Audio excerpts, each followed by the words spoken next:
And good morning, everyone. It is Hey, time for the afternoon extravaganza. It is Mike and Lisa AM800, and here we are on social media. You can watch us on YouTube, Periscope, and on Facebook Live, where most of you watch. You're addicted to Facebook. You know it. You love it. Good morning, Lisa. good morning. I don't know that I'm more on Instagram than Facebook. Are you? Mm. Yeah, I got to say I am. I don't spend a lot of time on Facebook anymore, but I know the majority of our listeners do spend more time on Facebook because we get more comments and views on Facebook on this little program than we do anywhere else. So I spend the most time on Twitter.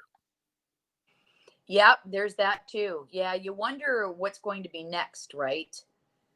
Before Instagram is, by the wayside. I don't know. I see Twitter sticking around a long time. I think so. I'm surprised Twitter's not more popular than it is. It's a really good source to get news and stuff like that, and see what's going on, like during big events like tomorrow night with the election in the US, like to see what people are commenting on the compared to what the news is that's coming in. So you can see the news sources, the official news sources, then you can see, what's happening as far as people reacting. So I love it. I love it. So what social media do you use the most? Let's ask our listeners this morning. And considering most people are watching on Facebook Live, I would suspect they're going to say Facebook, but is it Facebook? Is it Instagram? Is it Twitter? Is it some other social media app that you have that you love? Let us know in the comments, and yeah, we'll do our own little poll this morning. Okay, hey, tomorrow's a big day. It's election day in the US, and I don't think I'm breaking any new ground here by saying this, but tomorrow is not your average election day, Mike. And No, according to a it new is not. survey, more than half of Americans say they are expecting tomorrow to be the most stressful day of their lives. What? Their most stressful day of their lives? Like, okay, let's relax a little bit. Like, I don't whoever's president certainly affects the way you live if you're in that country or whatever country you're in, the leader of that country. But I don't know, I find it would be more stressful for a kind of like a personal kind of thing that happens to you, Well, death of a loved I one think or it's safe to money issues. I think it's safe to say Americans are much more passionate about politics and, you know, choosing a party and relating to it and identifying with it than Canadians. We are a more polite, perhaps not so involved in identifying with one party or the other and making it known. In the US, it's your fabric. You know what I mean? It's what you're made of. And but there are many fights about, amongst family members too and friends over who you're voting for. You don't see that here in Canada, at least among my friends. It's not like that, or I sense that from different communities, but they are stressed about it. If you're a Trump fan, you are like all in, man, and it better go that way or your life's just going to be in shambles. If you are anti-Trump, pro-Biden, perhaps one more than the other, you know what I mean. It's like, this is it. If you don't like Trump, 4 more years is just, the thought of it is unbearable. So I can see how it can be extremely stressful for people. And they say on top of tomorrow, think about the year, with COVID, and that's been, I can understand, a very stressful time, if not the most stressful time for a lot of people. Everybody just wants the year over with. Come on already. I don't know that, I think those people who wish 2020 to be over with quickly are going to be awfully disappointed when 2021 comes, because I don't know if we're going to see that big a difference, at least at the beginning of the year. Do you? No, I think I think we played a clip from Dr. Fauci this year who said we will be wearing masks. Did he say like into the third quarter of 2021? He thinks, like, so we're talking like almost a year from now that will be still wearing the mask, still sanitizing, still social distancing, all that stuff. It's not going to go away anytime soon. Yeah, I think it's a very real thing, that this stress that we now live with. And I guess I've heard a lot about mental health, more than usual, about mental health, and how stress is becoming a part of people's lives for reasons like corona and the election. And they say that reading and exercise and getting hobbies and meditating and cooking or baking are ways of dealing with it. Maybe that's why so many people started baking this year. Well, that could be. Yeah, Maybe that thought could they were be. bored. Maybe they Yeah, were stressed. that could be. I know in 60 Minutes last night, they were talking to a couple, they were talking to a lot of people in Ohio, because Ohio is a big predictor of the U.S. presidential election, and that no Republican has ever won the presidency without winning Ohio. And Trump did last time by about 8%. They say the polls right now show it's about even between Biden and Trump. And they talked to a couple where she is pro-Biden, he is pro-Trump. So they're divided in their household. Well, I thought the same story or similar, where they are Republicans, this couple. They're Republicans, but they're voting for Biden. And it's new for them. And there are signs that are going up now. I think they're from Arizona. Signs going up now, Republicans for Biden. Like, this is kind of a new twist to things, right? They Yeah. are Republicans, but they just don't want Trump in again. So yeah, I mean, it's crazy. So tomorrow night is it. Oh my God, please be over. Please. Yeah, we'll have coverage on AM800 tomorrow night. You want to get kind of the Canadian perspective, something that's not biased one way or another. You can listen to AM800 tomorrow night beginning at 7 o'clock. And, of course, we'll be on Wednesday morning, when we expect this thing will still be continuing. We don't think we're going to have a winner on Tuesday night, early Wednesday morning. So when that winner is declared, who knows? Where will you watch your coverage tomorrow night? If you're watching on TV and not listening on AM800, where do you normally watch? Are you talking to me or the audience? Both. Yeah, where are you going to watch your coverage tomorrow night when you watch the presidential election and all the results coming in, the analysts? What network are you watching? I think I'll be flipping around. I always do, just to see. I'll start on CNN and then flip around and see how everybody's covering it differently, or who's got their finger on the pulse of everything. I'll have AM800 probably streaming on my phone as well, just to kind of get a little taste of everything. But man, I don't know how late I can stay up. I mean, this is gonna. Yeah, I mean, last time this went into 4:30 in the morning. And, I think if you go to bed, you're not going to miss who the winner is, but you might miss a lot of drama, a lot of salacious information coming out. I'm going to be watching Trump's Twitter account. Yeah. That's going to be something I'm watching tomorrow night to see. Wayne says Biden will win a blowout. Oh, wow. That's what I'm hoping for, but I'm not, I can't guess either way. I just can't. I just don't know. I went to bed 40 years ago thinking I was going to wake up and Hillary was going to be the president. And then I was like, what? You're telling me that Donald Trump is the president of the United States? Oh, I love it. I hope Trump gets back in. I hope he wins. That's just what I'm doing. I'm hoping he gets back in. For what reason? Entertainment value. Not because you think he does a good job as president, or do you?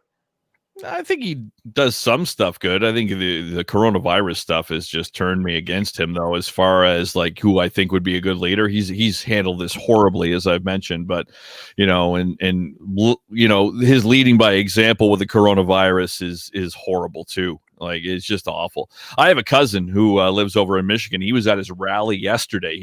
Trump was in Michigan, as Obama was, and Biden's visited Michigan because it's a swing state and it's a big state. And the Trump followers They're all about Trump. Whatever he says, they will lead. They will follow. He leads. They will follow, and that's just the way it is. Whatever he says, they just take it. Yeah. And he says a lot of things that aren't true, which is too bad. Yeah. Yeah. So, all right. Well, it's going to be an exciting night, regardless, an exciting week, I think, even to see what happens. And if we do find out a winner at some point, I usually watch ABC. I don't know. That's my go-to for news when I'm watching like big breaking news or whatever. I usually watch ABC. I like the personalities on there. Liz says she won't watch. Come on, you're not going to watch. I mean, this is huge. This is like one of the most interesting, weird, crazy elections and election nights we ever have. And everyone's going to be talking about this, regardless of what country they're in. Around the world, they're going to be watching this. Oh, yeah. This is history for sure. Years from now. You know how it seemed to me, as far as U.S. politics is concerned and presidents, if I think back, it was like, and I don't know a whole lot about Nixon, but you know, he was the one that was, oh my gosh, he was a terrible president. He was a crook and he lied and he did this. And I am not a crook. And there was that Trump blows him away.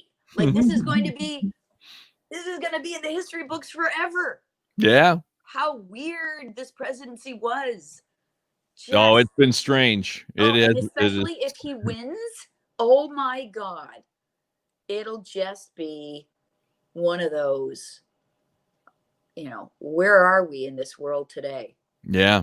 And if he loses, what's he going to do? I mean, there's been talk that he won't vacate the presidency and he'll fight it. And he's been like planting the seed of doubt about those mail-in ballots now for months and months, saying, you know, they're being tampered with and all this stuff. And is he going to take it to court? Will he go and say, listen, I don't agree, or I will not accept the results of this election because the mail ballot fraud?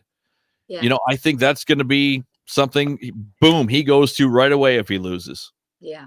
Yeah. But, you know, he can say that, but how far can they go with that really? You know, I don't know. But it'll all be really interesting to watch this unfold no matter what happens in the next few days. Yep, absolutely. Okay, I'm getting an ulcer. Can't wait.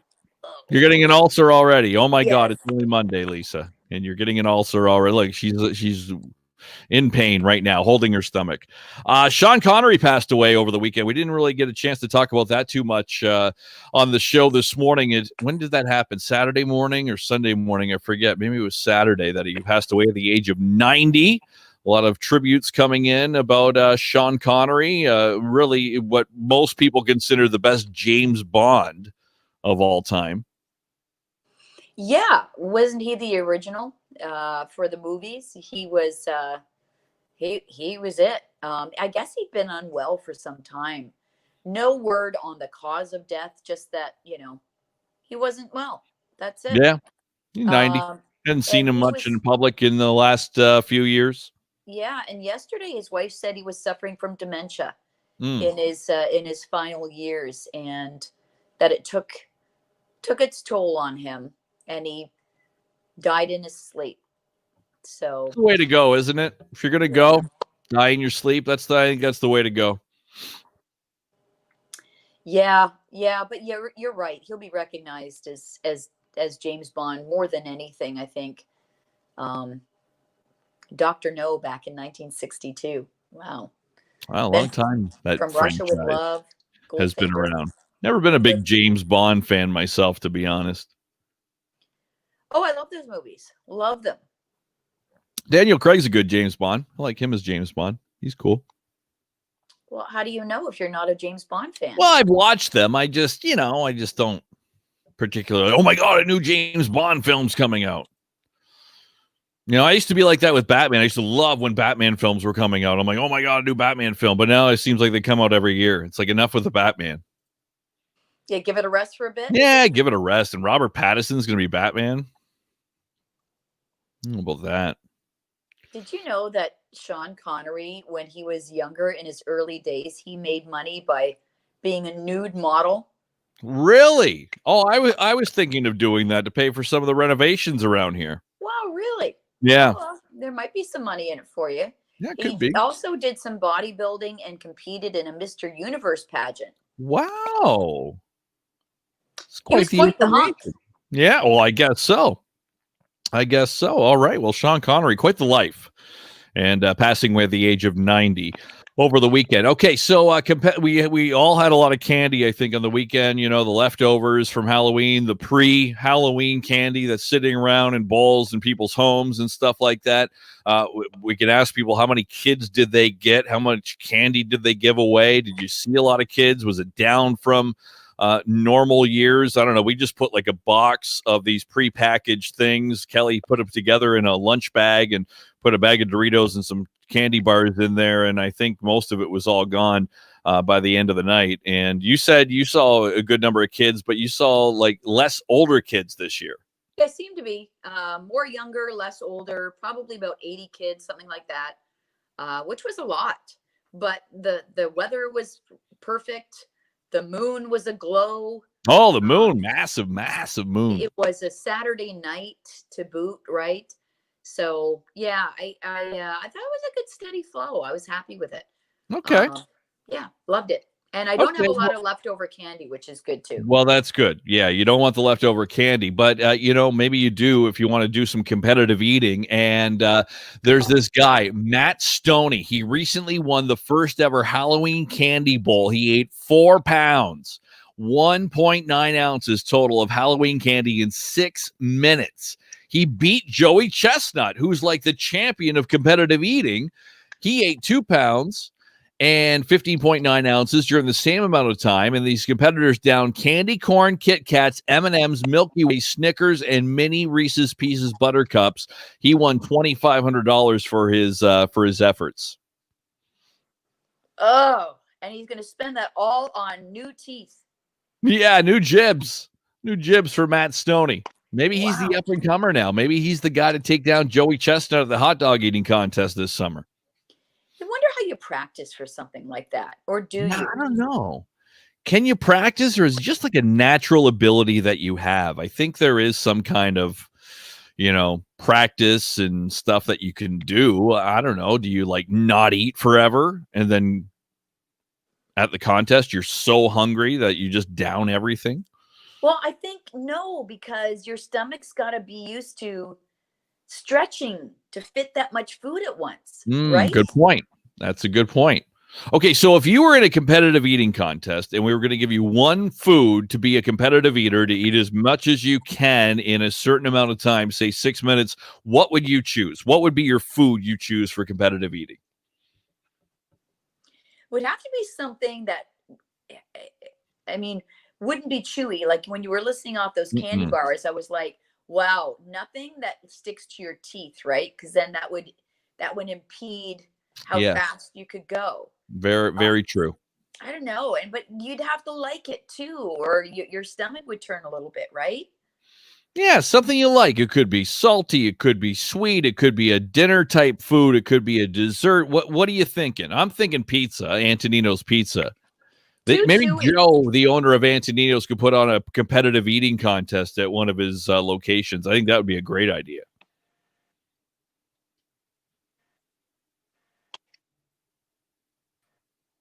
Oh, you froze on me, or I'm freezing, or something's going on. Either I'm breaking up or you're breaking up. Yeah, someone's breaking up. You're being very robotic. Oh, so you were frozen. It might be my internet. I'm getting new fiber internet tomorrow. I'm so excited to see if this makes a difference. Teresa says M&M's. How about some M&M's for competitive eating? How are we doing? Oh, you're gone now, and I'm still here. I don't know who's having the issue. Somebody can let us in the comments. Can you see Lisa, or you can see me, or can you hear me? Can you hear Lisa? What can you see and what can you hear? I don't know why we're having internet issues right now, but we are. So there you go. Good times here on After 9. Hopefully we're still on somewhere for someone talking about something right now, competitive eating. And what would you eat? What would you eat if you were a competitive eater? Now you're back. I see you now. Okay, she's gone. I see you now. So we must have lost you because Wayne said she gone. Oh, all right. I have no idea what happened. I don't know. So competitive eating, I'm saying Antonino's Pizza, and I think Joe, at Antonino's, maybe at one of his locations, could have like a contest to say, okay, how much pizza, how many slices of Antonino's Pizza could you eat in, say, 6 minutes? And I think I would go and compete in there. Steven says pretzels. That's It'd be a weird too dry. They get too dry. Who eats pretzels? Not a lot of people eat pretzels. Like when you go in your cabinet right now, would I find any pretzels? We have our pretzel crackers, those pretzel chips. They're kind of flat. Yep. Yeah, I don't know, but wouldn't they be dry? Like if you eat a lot of pretzels, it's hard to chew and swallow because it's so dry. That's true. But regardless, everybody's in the same boat. That's true. Right? Everybody, all the competitors are in the same boat. So pretzels, maybe we go pretzels. I just don't think pretzels are that popular. It's up there with, we talked a few weeks ago, I think it was with you, that nobody has Dr. Pepper in their house. Yeah. Yeah. And then we heard from people who had Dr. Pepper, which is weird. Yeah. Who has pretzels in their house? No one. No one has pretzels. No what do you want? Oh, you want some chips? You want some Doritos? You want some whatever? Pretzels. I don't have any pretzels. They're making me thirsty. And would that be pretzel sticks or the twisted pretzel? I'm more of the twisted man myself. They're fun to eat. They are. They are fun to eat. So we still didn't, nail you on an answer yet. What are you competitive eating? What are you going to have? Ice cream sandwiches, maybe. Oh, I have a box of those from Costco in my freezer right now. You do? Oh, they're so good. Yeah, really good. All right, ice cream sandwiches. Let's do it. Probably get a headache though. Yeah, you might get a little brain freeze action there. Yeah. I don't know. Maybe go buy a box. I got some left, and we can do like a competitive ice cream eating sandwich tomorrow. Yeah. Okay. No. Okay. All right. Good time. All right. Well, we can hear from people throughout the day, whatever they think they're. Yeah, I'm not into eating fast, anything at any time. It's like you get indigestion, and like, how do these guys not get indigestion? These competitive eaters, how does that not happen? Heartburn. That's why they're the best in their business. That's why they are like the guys to be able to do this. I think they just have a natural ability or something to be able to this. It's just amazing. Well, okay, let's say goodbye. Okay. One more thing. Now you're into health, you work out, all that. You're a skinny mini. What is your one tip on how people could shed a few pounds? Do you have one for us? Because I've put on a little weights lately. I want to lose about 10 pounds. What should I do? Cut out sugar. Cut out sugar. That's a very good one. That's very difficult for me because I have such a sweet tooth. Yeah, it's very difficult. It is. Yeah. All right. Well, there you go. Get it out of the house. That's the key. All right. Everybody have a great day. Again, election coverage tomorrow night on AM800 beginning at 7:00. And we'll have plenty of election coverage tomorrow morning leading up to the big election and tell you everything you need to know about what's happening in the U.S. and with the election. Ed says take the stairs. That's his producer. Ed says take the stairs. That's how you can lose. Okay. I'll go up my 4 stairs to the bedroom over and over and over again. Yeah, and Teresa says she has pretzels. Oh, there you go. There you go. One person. Wrong again. Yeah. Boo. Okay, see you tomorrow. Have a great day, everyone. We'll see you tomorrow morning.